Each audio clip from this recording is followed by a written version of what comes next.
वह वल्लाजी, और वही है जात अनशा, जिसने बनाया लकुम, तुम्हारे वास्ते, असमआ, तुम्हारे कान, वल अबसारा, और तुम्हारी आंखें, वल अफइदत, और तुम्हारे दिल, कलीलन मा तशकुरून, लेकिन तुम्हें बहुत कम है जो शुक्र अदा करते हैं।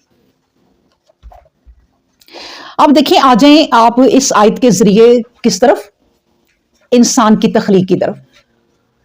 पूरी दुनिया की नेमतों को तो अल्लाह ने कहा अभी छोड़ो, तुम्हें जो मैंने कान दिए हैं, तुम्हें जो मैंने आंखें दी हैं, तुम्हें जो मैंने दिल दिया है, ये कितनी बड़ी बड़ी नेमतें हैं।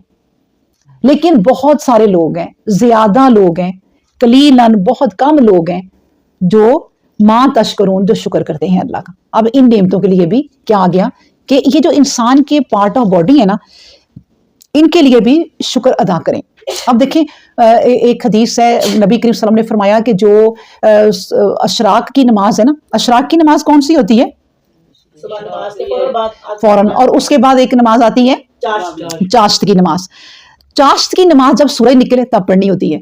देखिए, वो जो 2 रकत है ना, वो हमारे जिस्म के जितने जोड़ है ना, उनका वो क्या कहते होते हैं कि शुक्र है, सदका है, वो 2 नफल। तो इसका मतलब है कि ये जो नफल है ना, आप लोग कभी अपनी जान के लिए पढ़ें कि ऐ अल्लाह, ये जो हमें जान दी है पूरी, हम इन तमाम जोड़ों का, हड्डियों का, अपने ये जो मसले हमारे जो भी है, इन सब का शुक्र अदा करते हैं।